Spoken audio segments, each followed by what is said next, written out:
Assalamualaikum 8th class. Today is 22nd April and day is Thursday. Hadith of the day is so put your trust in Allah. यानी कि अपना ईमान अपना यकीन अल्लाह पे के कामिल यकीन. And conversation sentences be polite. Now we are going to our lecture. This is lecture number 9 about chapter number 4 and chapter number 4 is financial arithmetic.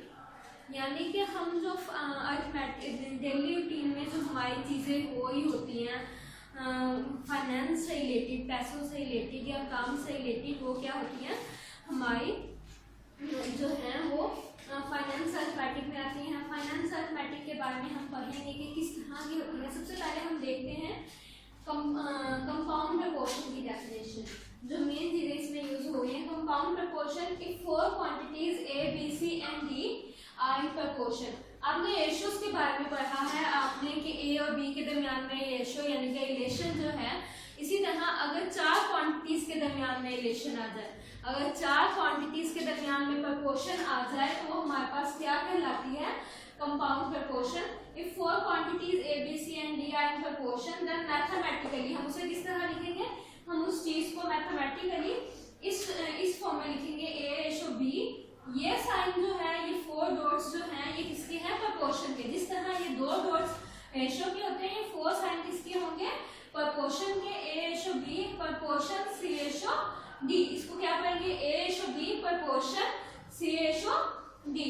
अब वो नेक्स्ट क्या है ये रिलेशन है जो हमारे पास प्रपोर्शन होती है ये किन के दरमियान में रिलेशन 2 रेशोज के दरमियान में. देखें इस साइड पे भी हमारे पास रेशो है और इस साइड पे भी रेशियो है. इनके दरमियान में जो रिलेशन है वो हमारे पास क्या बनता है वो हमारे पास प्रोपोर्शन कहलाता है. ठीक है. In fact it is a relationship between 2 ratios A and B and C and D.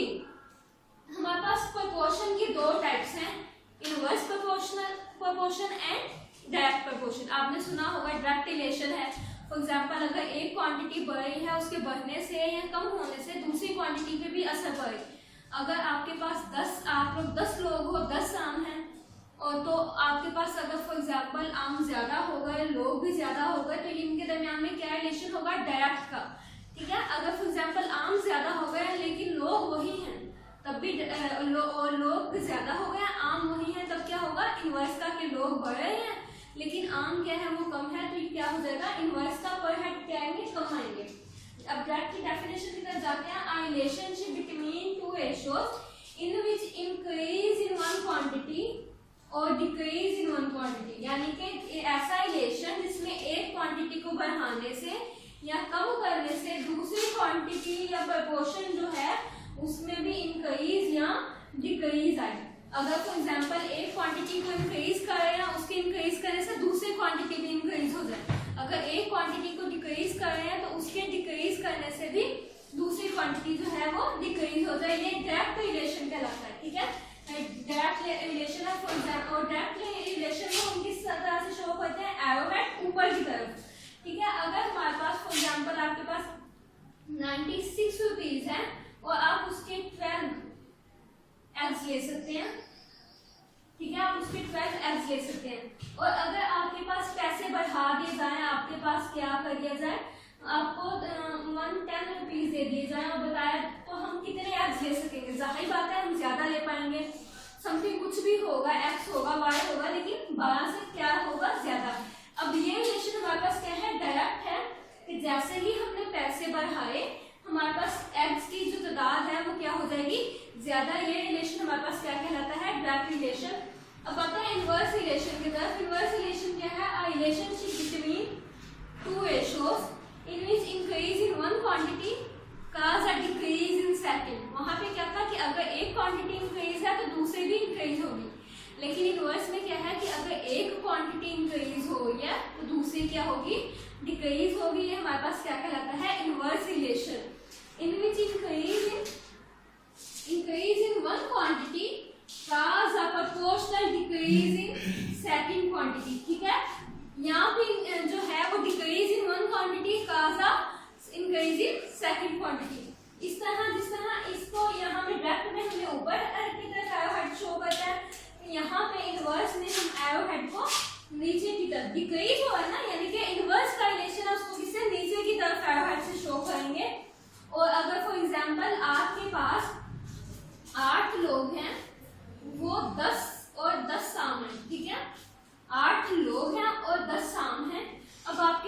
लोग ज्यादा हो गए हैं और आम वही के वही 8 हैं। फॉर एग्जाम्पल लोग 10 हो गए हैं और आम जो है वो वही 10 हैं, तो हर एक पर हेड पे कम ज्यादा आ जाएंगे, कम आएंगे। पहले 8 लोगों पे 10 आम डिवाइड कर रहे थे, अब 10 लोगों पे 10 डिवाइड कर रहे हैं, तो जाहिर बात है एक की तरफ तो इंक्रीज हुआ, दूसरी वो पर हेड पे क्या हो गया, कम है। ये हमारे पास क्या कहलाएगा, इनवर्स रिलेशन। इसी तरह से हम नेक्स्ट एक्सरसाइज की तरफ चलते हैं। नेक्स्ट एक्सरसाइज करेंगे इसकी 4.1, देखते हैं कि उसमें क्या है।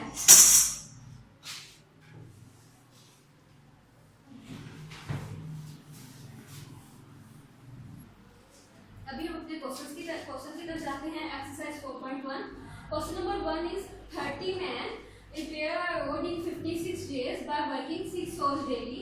In how many days 45 men will repair the same road by working 7 hours daily? हमारे पास क्या है, 30 men हैं, रिपेयर करनी है रोड इन 56 डेज में बाय वर्किंग 6 hours डेली।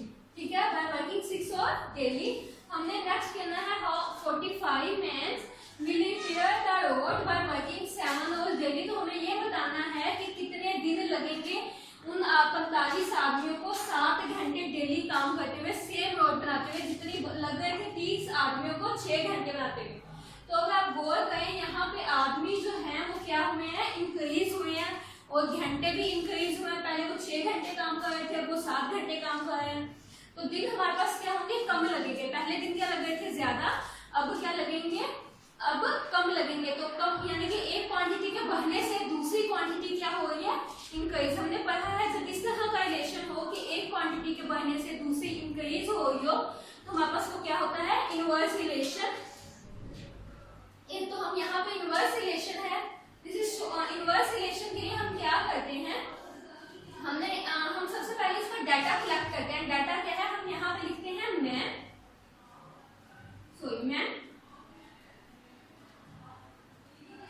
और फिर यहाँ पे क्या लिखेंगे, hours। ठीक है, कितने घंटे वो काम कर रहे हैं, hours। और यहाँ पे क्या आएगा, days। ठीक है, डेज आएंगे। अब हमारे पास कितने मेंस थे, हमारे पास थे 30 मेंस, और आवर्स कितने थे हमारे पास 6 आवर्स थे, और डेज कितने थे, 56 डेज थे। ठीक है, 56 डेज थे। अब हमारे पास क्या है, 45 मेंस हैं, और हमारे पास कितने हैं, 7 हैं, और हमें डेज फाइंड करने हैं। हम लेट कर लेते हैं कि डेज क्या है, एक्स है। हमने ये चीज क्या कर लिया, लेट कर लिया। अब देखिए आदमी की तादाद क्या हो रही है, इंक्रीज, घंटे भी इंक्रीज हो रहे हैं, तो उस ये और दिन क्या होंगे, कम होंगे। हमारे पास आदमी बढ़े हैं, हमारे पास घंटे बढ़े हैं, लेकिन रोड वही का वही है।